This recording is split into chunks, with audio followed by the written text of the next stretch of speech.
The conference room fell silent as Emma's heels clicked against the hardwood floor. My hands trembled as I tried to gather the scattered papers, knowing what was coming. 20 pairs of eyes fixed on me, and I could feel the pity radiating from my colleagues. This level of incompetence is unacceptable. Emma's voice cut through the silence. Phoebe, you've embarrassed not only yourself but our entire firm.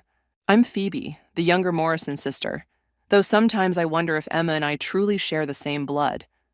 Where she got the sharp angles and steel spine, I inherited our mother's soft features and, according to Emma, her tendency to dream rather than do. I can explain, I started, but Emma held up her hand. The Phillips case required basic due diligence. Instead, you missed a filing deadline that could have cost us everything. Her voice remained eerily calm. Fortunately, Omar caught your mistake before it became irreversible. Omar, standing near the door, offered a slight nod. Was that sympathy in his eyes? Hard to tell with the corporate sharks. Emma, it was one mistake, Nicole whispered from beside me. Everyone makes silence. Emma's command froze the room. Phoebe, clear out your desk. You're terminated, effective immediately.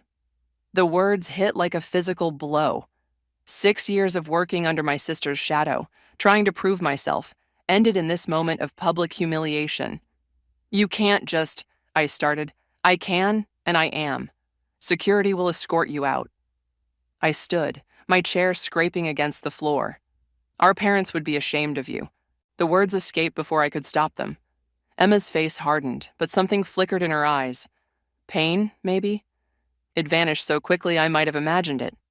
Our parents aren't here, she said coldly, and their absence doesn't excuse mediocrity.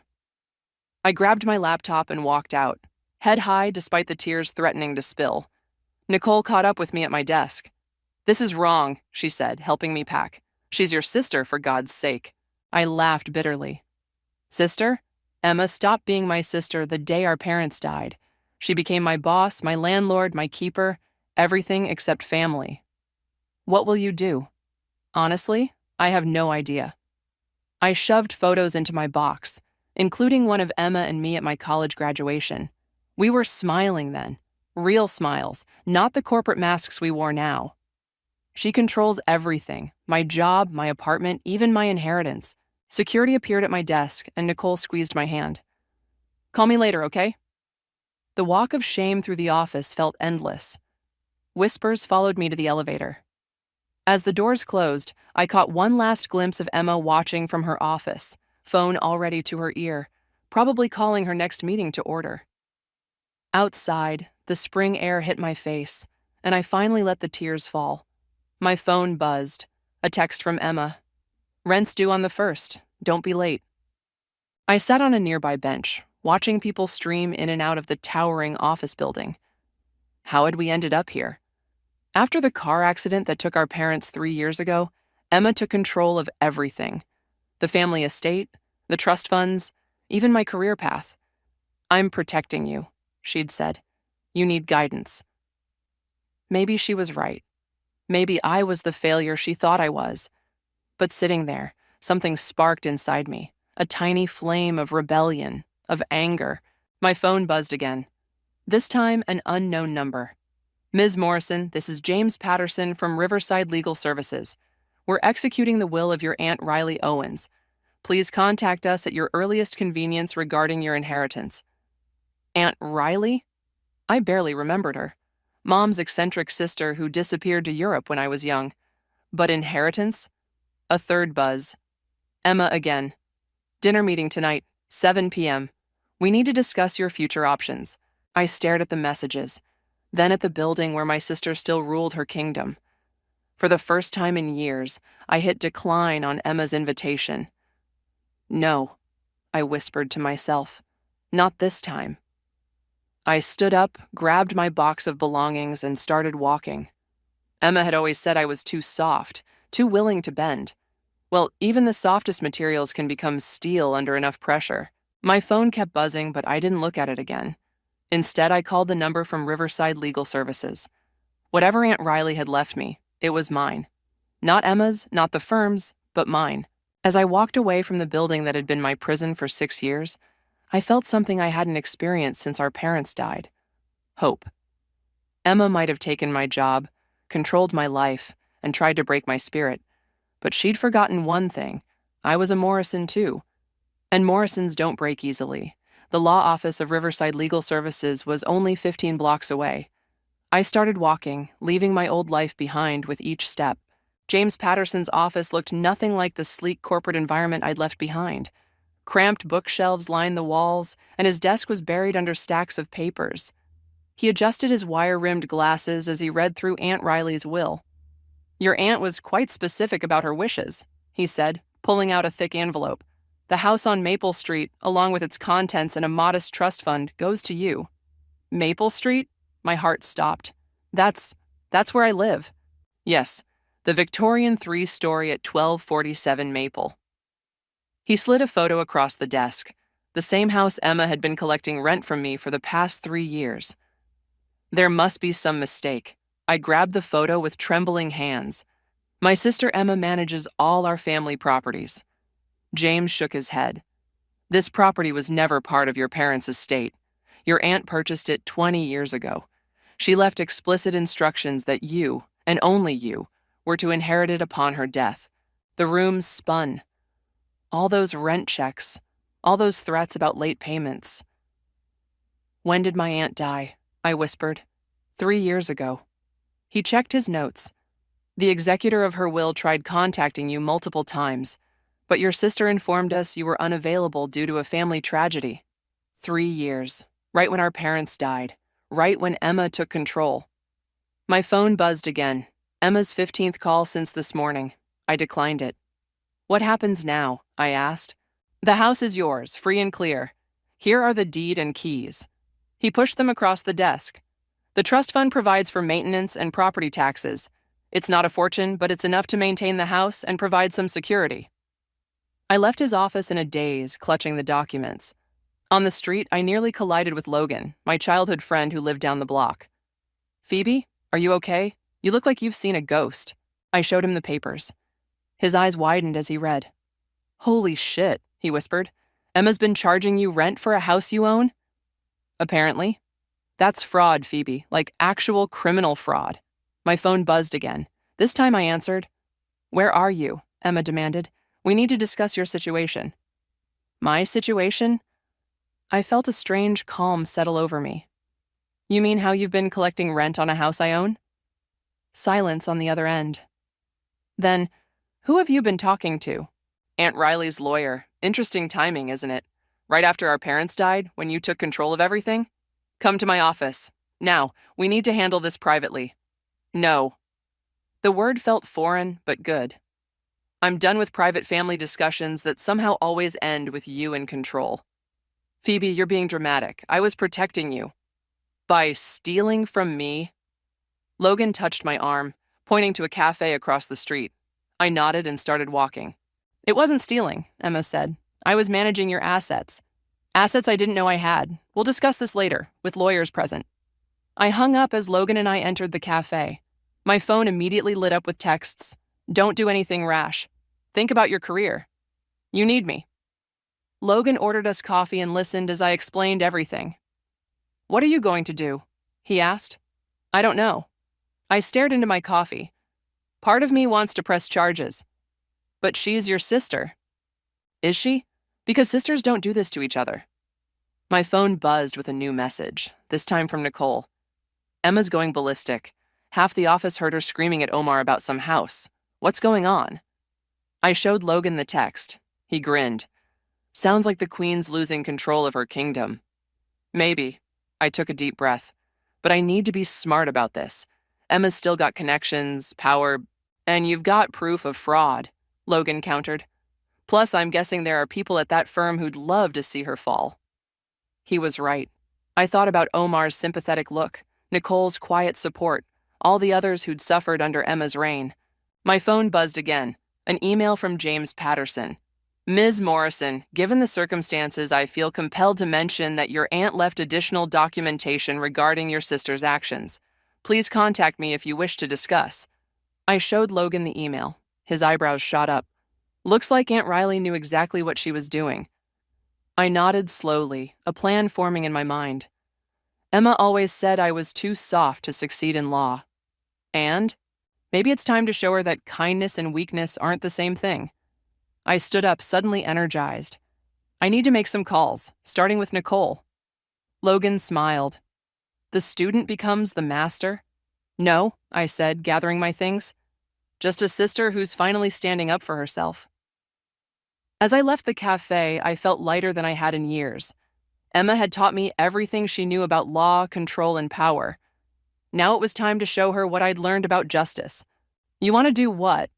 Nicole stared at me across my kitchen table, her coffee forgotten. Turn the house into a legal aid center, I repeated. The first floor has enough space for offices, and I can live upstairs.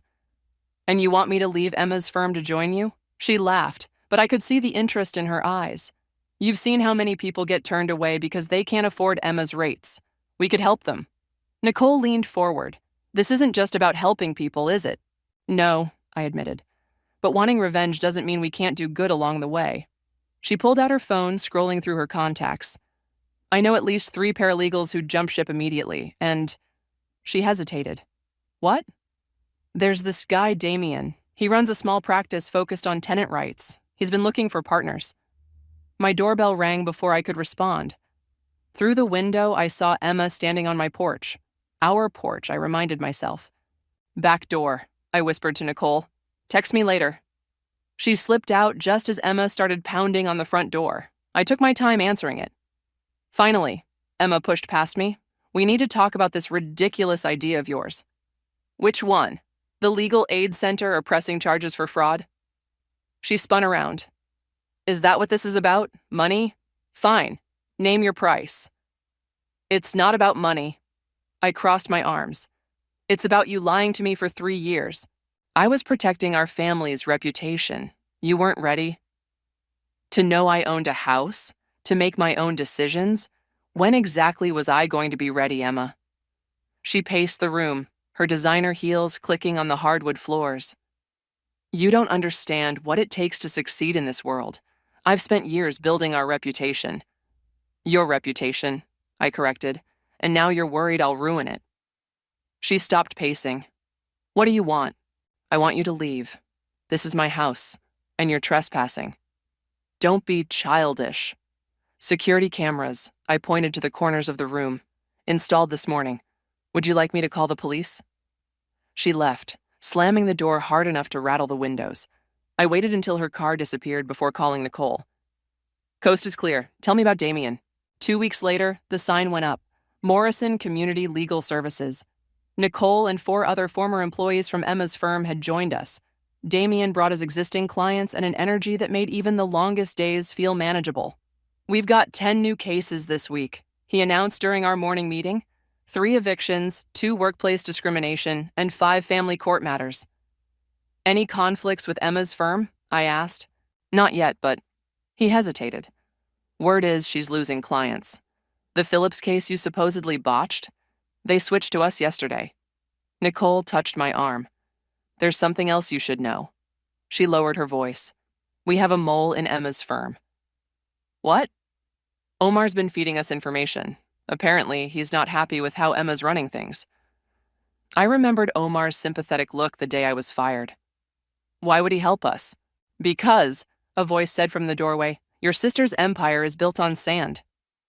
Omar stood there, looking decidedly less polished than usual in jeans and a casual shirt. Nice sign, he said, walking in. Mind if we talk privately? In my office, he got straight to the point. Emma's been cutting corners for years. Nothing illegal exactly, but ethical gray areas. The partners are nervous. Why tell me this? Because you're offering something we've forgotten about. Actual justice. He handed me a flash drive. Client lists, billing records, internal memos. Use it however you want. After he left, Damien found me still staring at the drive. You okay? I wanted to hurt Emma, I said, but this could destroy her. He sat across from me. Then don't use it to destroy her. Use it to help people. I looked up at him, struck by the warmth in his eyes. Is that what you'd do? I think you already know what you want to do. He smiled. The question is whether you're ready to do it. My phone buzzed. A text from Emma. Heard about your little project. Hope you know what you're doing. I showed Damien the message. She's not going to make this easy. Good things rarely are. He stood up. Come on, we've got clients waiting. In the reception area, a young mother sat clutching eviction papers. Her eyes held the same fear I'd felt under Emma's control. Hi, I said, sitting beside her. I'm Phoebe, and I'm going to help you. For the first time since starting this, I felt completely certain. Emma had taught me that power comes from making others feel small. But watching this woman's relief as we reviewed her case, I realized there was another kind of power, the kind that comes from helping others stand tall. The local news crew packed up their equipment as Nicole handed me a coffee. That went well, she said. A feature story on community legal services? Emma must be fuming. She hasn't responded to my texts in weeks, I said, straightening the papers on my desk. The interview had highlighted our recent victories: 3 prevented evictions, 2 workplace discrimination settlements, and a growing waitlist of clients. My phone buzzed. Omar again. These calls were becoming more frequent. Meet me at Riverside Park, 30 minutes, important. Nicole read the message over my shoulder. Be careful, Emma might have figured out he's helping us. That's why we're meeting in public. I grabbed my coat. Hold my calls? The park was busy with lunch crowds, but I spotted Omar easily, pacing near the fountain. He looked nervous. Emma's planning something, he said without preamble. She called an emergency partner meeting this morning. About? Your aunt's estate. She's claiming you're mentally unfit to manage the inheritance.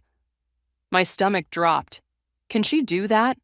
She's got 3 psychiatrists ready to testify about your history of emotional instability and poor decision-making. He ran a hand through his hair. She's going after guardianship. That's insane. I'm running a successful practice, which she'll paint as a manic episode. He lowered his voice. But I've got a proposition.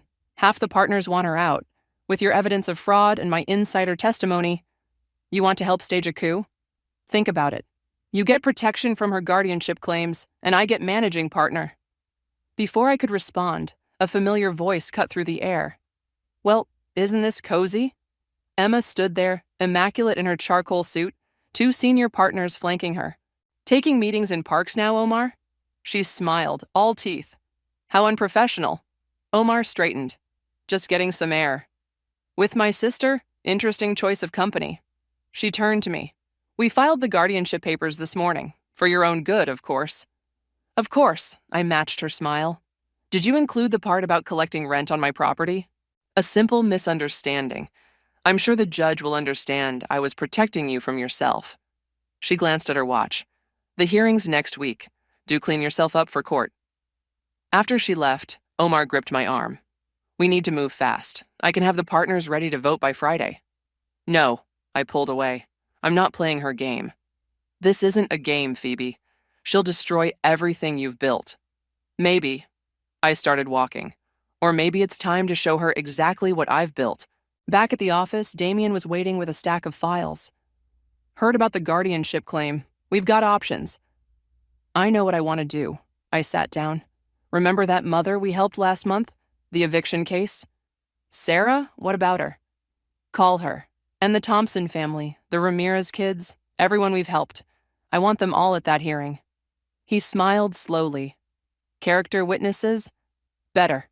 Real people whose lives were changed because I was unstable enough to help them. Nicole burst in. You need to see this. She turned on the office TV where Emma was giving a press conference. As her older sister, I only want what's best for Phoebe, she was saying. Her recent behavior has raised concerns. Damien muted it. She's trying to control the narrative. Then let's change it. I picked up my phone. Remember that reporter from this morning? The next few days were a blur. While Emma painted me as unstable on every news outlet that would listen, we quietly gathered our witnesses. Damien worked late into the night, preparing statements and documentation. Omar called twice more, pushing his coup plan, but I didn't answer. The night before the hearing, I found Damien alone in the office. Why are you helping me? I asked. This could hurt your practice, too. He looked up from his papers. Because you reminded me why I became a lawyer. He stood, moving closer. And because you're the strongest person I know. I don't feel strong. I admitted. I'm terrified. Good. He smiled. Use it. Channel that fear into fighting for what's right. His hand found mine, warm and steady. For a moment, we stood there, the weight of tomorrow heavy between us. My phone buzzed. Emma, finally. Last chance. Drop this ridiculous legal aid project, come back to the firm, and I'll withdraw the guardianship petition. I showed Damien the message. What are you going to do? He asked. I typed my response. See you in court, sis. Looking up at Damien, I felt that same certainty from our first case. Emma thinks power means having control over others. Tomorrow I'm going to show her what real power looks like. He squeezed my hand. We all are. Outside my office, I could see our waiting room full of clients' photos, real people with real stories. Tomorrow, Emma would learn that her kind of power couldn't stand against the strength of truth and community. The community center bustled with activity as we set up for our legal aid workshop. Emma's guardianship hearing was in 3 days, but I refused to let it derail our work. Damien was explaining tenant rights to a packed room when Nicole nudged me. She's here, she whispered. Emma stood in the doorway, looking out of place in her designer suit. The room fell silent as she walked in, her heels echoing on the linoleum floor. Don't stop on my account, she said, taking a seat in the back. I'm just observing. Damien continued his presentation, but I could feel Emma's eyes boring into me. After the session, she cornered me by the water cooler. Quite the production, she said, though I notice you're not charging anyone. That's the point of legal aid, Emma. The point is, you're throwing away your education on lost causes. She lowered her voice. These people don't need free lawyers. They need to make better choices. Like I did? I met her gaze. Following you blindly, letting you control my life? I gave you everything. You took everything, I corrected, and now you're mad because I found my own path. Sarah, our former eviction client, approached with her daughter. Phoebe? We brought cookies for the volunteers. Emma's lips tightened as Sarah's daughter hugged me. Thanks to Ms. Phoebe, we still have our home, the little girl announced proudly. After they left, Emma's mask slipped slightly. You really think this makes a difference? I know it does, but you wouldn't understand that. Because I'm the villain in your story? She laughed bitterly. You have no idea what I've sacrificed for this family. Before I could respond, Damien called me over to help with a client. When I looked back, Emma was gone. That evening, Damien and I worked late, reviewing case files for the hearing. The office was quiet except for the hum of the coffee maker. You okay? He asked, noticing my distraction. Something Emma said about sacrifices. I pushed away the files. I never asked why she became so controlling after our parents died. Maybe you should. It's too late for that. He moved closer, his hand finding mine. It's never too late for truth.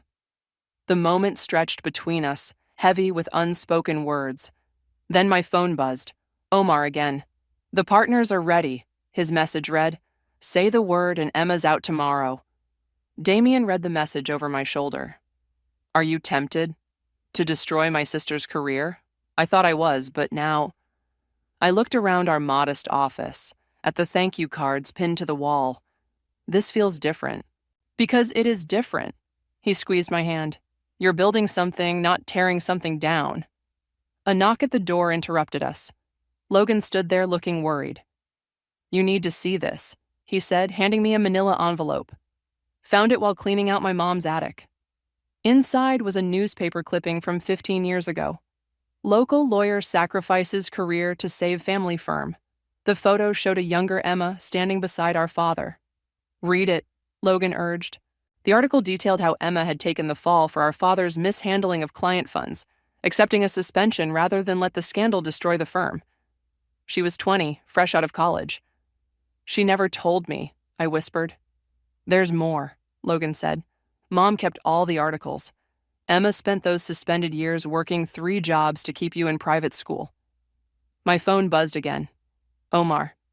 Partners meeting tomorrow. Are you in? Damien watched me stare at the message. What are you thinking? I'm thinking about choices, I said slowly, and sacrifices. I typed my response to Omar.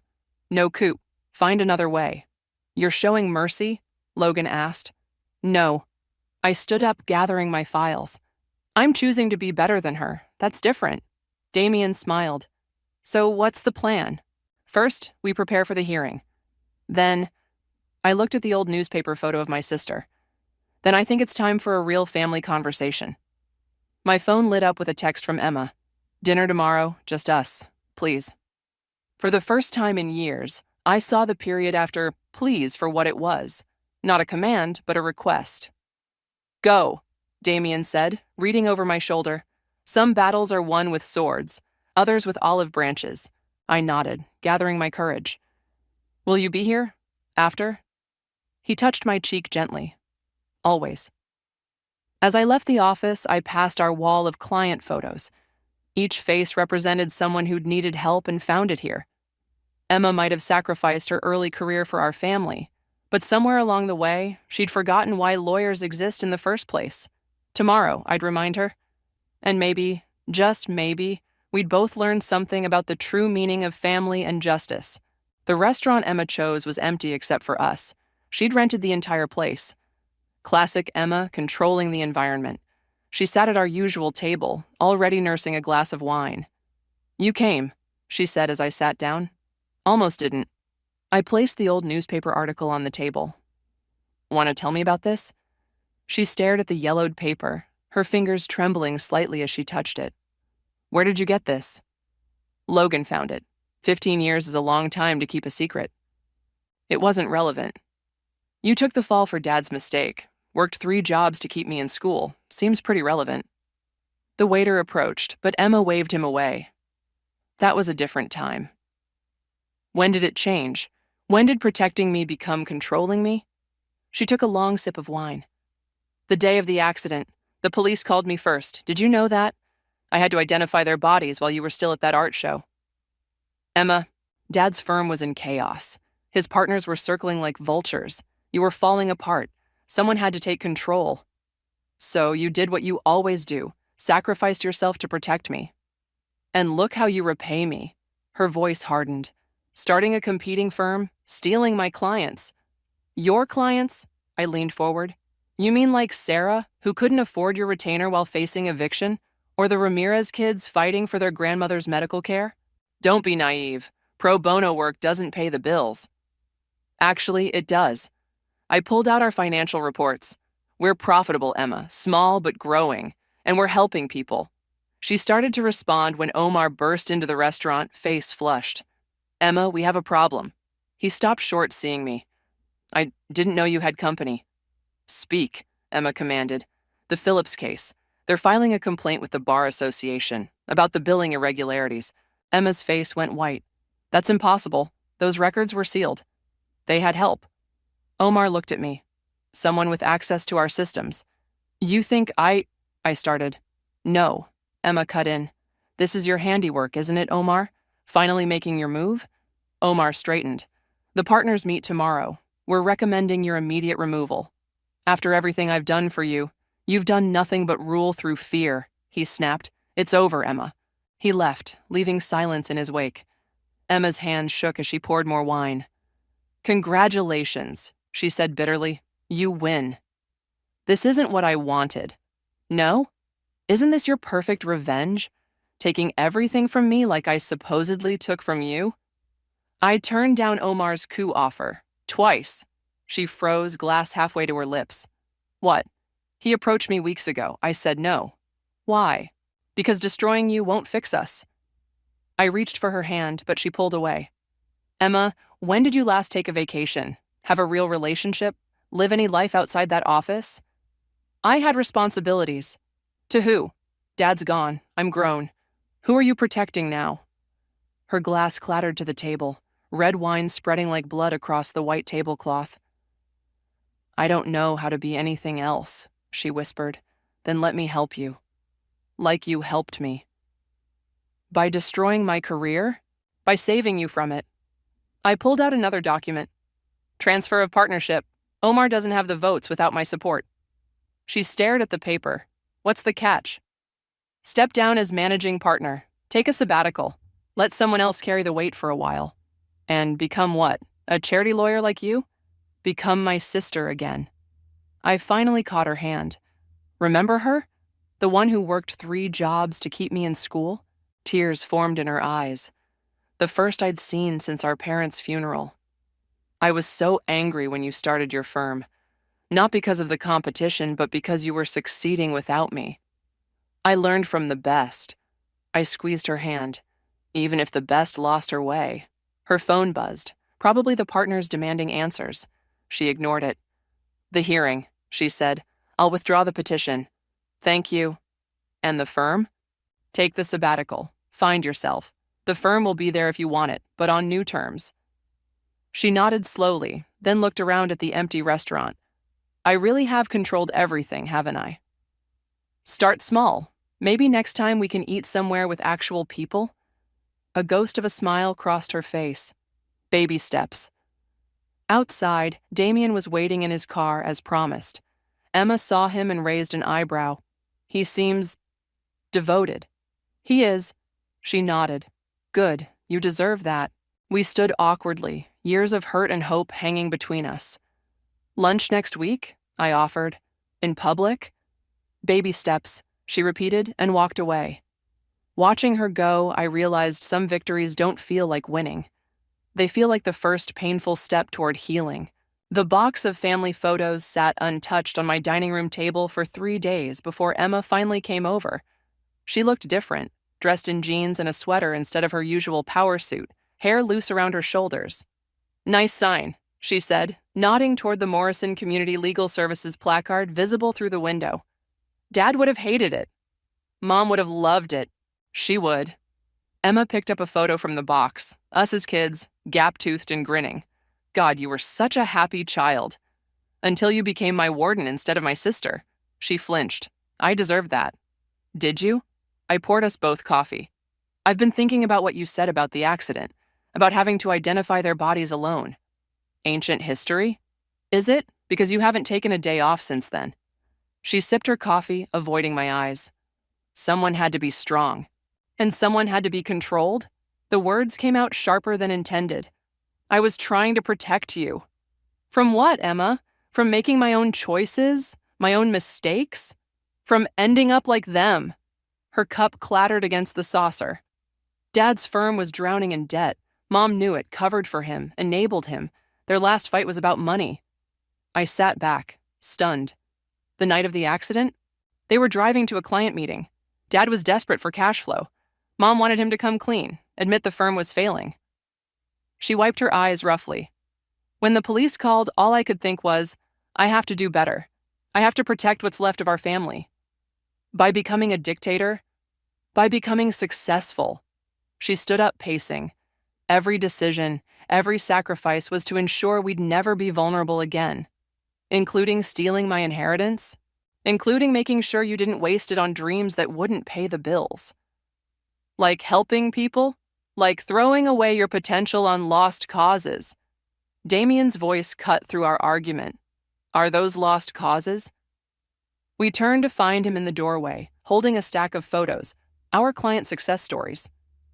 The Ramirez family kept their grandmother's house, he continued, laying down photos. Sarah's daughter is thriving in school. The Thompson kids have health care. That's different, Emma protested. Why? Because it doesn't make millions? I stepped closer to her. You want to talk about waste? Look at yourself, Emma. When's the last time you smiled like this? I held up our childhood photo. She stared at it, then at the client photos. I don't know how to be any other way. Yes, you do. I touched her arm. The sister who worked 3 jobs to keep me in school? She knew exactly who she was. That girl was naive. That girl was brave, Damien said quietly, like her sister is now. Emma sank back into her chair. The partners want answers by tomorrow. So, give them some. I sat beside her. Take the sabbatical, travel, learn who Emma is without the power suits and corner office. And the firm? We'll survive. Maybe even thrive with some fresh perspective. She picked up another photo. Mom and Dad at their last Christmas. They made so many mistakes. Yes, I agreed. And so have we. The question is, what do we do now? She was quiet for a long moment. That legal aid workshop you ran last week, Do you need more volunteers? Always. I might know some lawyers, good ones, looking for meaning beyond billable hours. Damien smiled. We could use the help. Emma stood, gathering her purse. At the door, she turned back. That photo, of us as kids. Could I have a copy? Better idea. I grabbed my keys. Let's get dinner. Somewhere casual with actual people. We can talk about everything. The firm, the workshops, whatever you want. Including this thing between you and him? She nodded toward Damien with a hint of her old sharpness. Baby steps, remember? For the first time in years, she laughed. A real laugh, not her courtroom chuckle. Fine, but I'm not eating anywhere with paper napkins. Progress, not perfection, Damien quipped. As we left, I caught sight of our reflection in the window. Two sisters, walking together instead of one leading and one following. The road ahead wouldn't be easy, but at least now we were both choosing to walk it. Phoebe, Emma said as we reached her car, I'm sorry for everything. I know. I linked my arm through hers. Me too. Behind us, Damien locked up the office, the Morrison Community Legal Services sign glowing softly in the evening light. Tomorrow would bring new challenges, new cases, new chances to help people. But tonight was about two sisters finding their way back to each other, one baby step at a time. Italian, Emma suggested, as long as it has paper napkins. She rolled her eyes, but she was smiling. Brat. Dictator. This time, we both laughed. The autumn breeze rustled through the courtyard as volunteers set up chairs for our outdoor legal clinic. Emma adjusted a stack of forms, looking almost comfortable in her business casual attire. You're color-coding the intake forms now? I teased. Organization matters, she said, but with a smile. Even in legal aid. Since starting her sabbatical, she'd thrown herself into our community work with the same intensity she'd once reserved for corporate law. The difference was in her eyes. They were clearer now, more present. Nicole rushed over, waving a newspaper. Have you seen this? The headline read, Morrison Sisters Transform Local Legal Scene.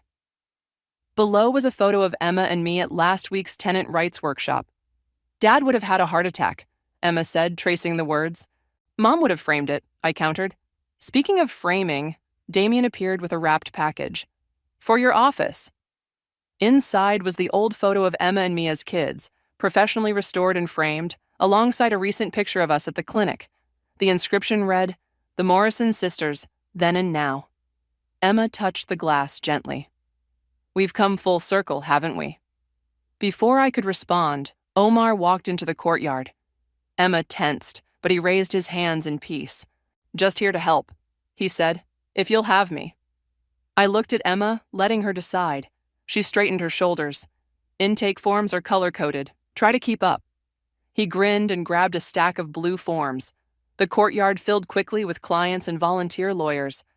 Emma worked the crowd like she was born to it, her corporate experience lending authority to her compassion. Ms. Morrison, Sarah's daughter ran up, clutching a school paper. I got an A on my essay about community heroes. I wrote about you both. Emma read it, her hands trembling slightly. The Morrison sisters show that being strong doesn't mean being mean. Out of the mouths of babes. Pretty smart kid, Damien said, slipping his arm around my waist. Logan arrived with coffee for everyone. Like old times, he said, except better. Emma watched as Nicole trained new volunteers, her expression thoughtful. I never understood before, she said quietly. The power of helping instead of controlling. Better late than never, I squeezed her hand. Ms. Emma, a client called from the registration table. We need your expertise. She straightened, lawyer mode engaging, but softer now, more human. Duty calls.